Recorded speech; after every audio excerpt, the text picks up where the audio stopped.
एक चौपाई को आधार बनाकर 5 दिन की हनुमान कथा सुंदर कांड पर सुनाएंगे। किस पर सुनाएंगे?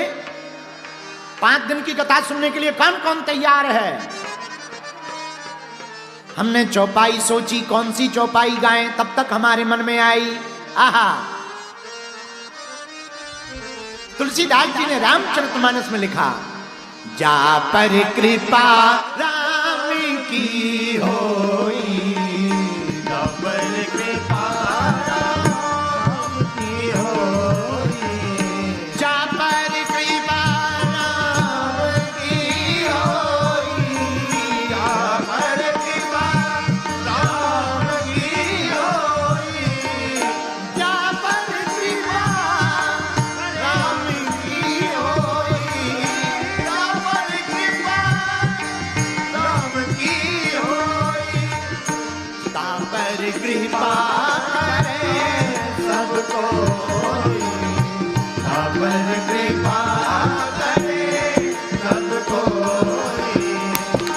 पर कृपा करे सबको, ता पर कृपा करे सबको, ता पर कृपा करे सबको, जा पर कृपा राम की होई, जा पर कृपा राम की होई, श्री राम जय राम जय राम, श्री राम जय राम। तुलसीदास जी चौपाई में कहते हैं, जा पर कृपा राम की होई, तो परिणाम क्या? ता पर कृपा करे सबको। देखो तो क्या अद्भुत बात है, जिस पर राम जी कृपा कर दें उस पर सबको ही कृपा करता है। मेरे प्रिय जनों, जगत रूठ जाए पर जगदीश ना रूठे ना, तो कोई बाल बांका नहीं कर सकता है। और जगत तुम्हारे पक्ष में हो पर जगदीश तुम्हारे विपक्ष में हो तो तुम्हें कोई बचा भी नहीं सकता। इसलिए एक सूत्र नोट कर लो, क्या? हमें संसार को नहीं रिझाना है, हमें जगत को नहीं रिझाना, हमें जगत के पति जगदीश को रिझाना है। भगवान को रिझा लोगे तो दुनिया को अपना बना लोगे। बोलो सीताराम, जोर से बोलो, और जोर से बोलो।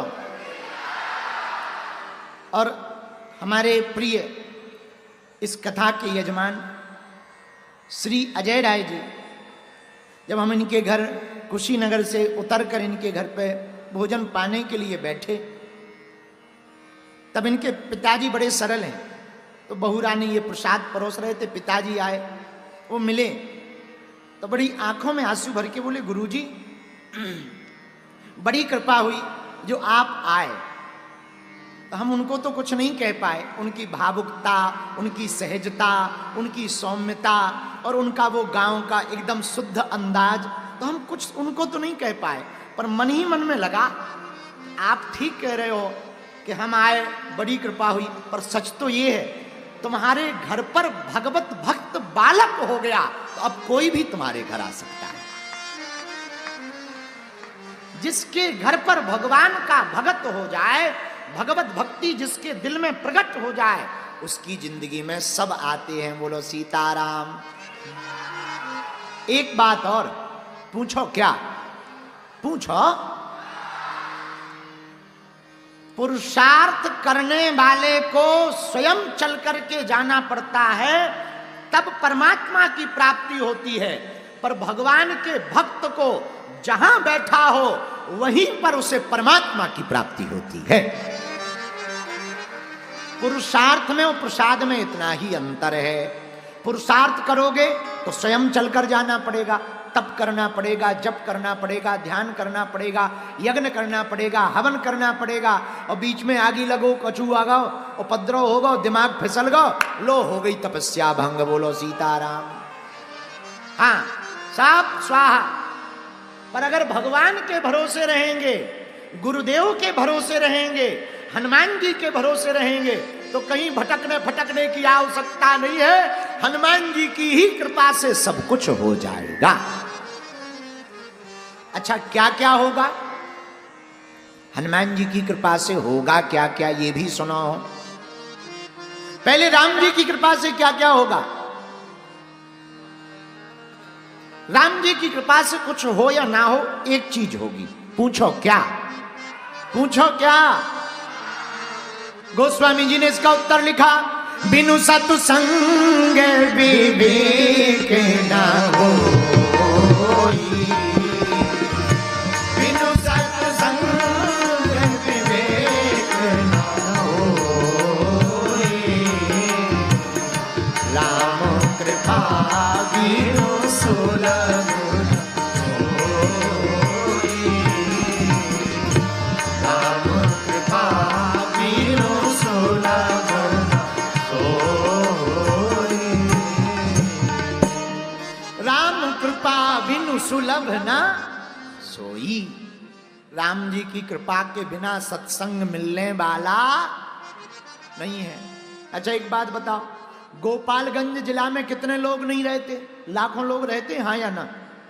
बोलो, जोर से बोलो। पर क्या वो सब कथा में आ पाए? पूछो क्यों? जिन पे राम जी की कृपा होगी वही तो आएंगे। हाँ, जैसे उल्लुओं को दिन से दिक्कत होती है, उल्लुओं को दिन से दिक्कत होती है, उसी प्रकार राक्षस बुद्धि वालों को भगवान की कथा से दिक्कत होती है। हाँ, ये हम नहीं कह रहे हैं, वो तो शास्त्र की पुराण की बात है। अब तुम लोग किसी के ऊपर मत ले जाना कि तुम कहो कि गुरु जी ने फलाने को राक्षस के। नहीं नहीं नहीं, भगवान की दया। हमारी नजर में तो सब भगवान है। हमारी नजर, हम किसी को बुरा कह ही नहीं सकते। क्यों कहेंगे? हमारा क्या बिगाड़ा है? तो भैया, राम जी की कृपा से क्या होगा? सत्संग मिलेगा। क्या मिलेगा? जोर से बोलो। सत्संग मिलेगा। अच्छा, अब तुम्हें सत्संग तो मिल गया, तुम कथा में आके तो बैठ गए, पर इतने भर से काम चलने वाला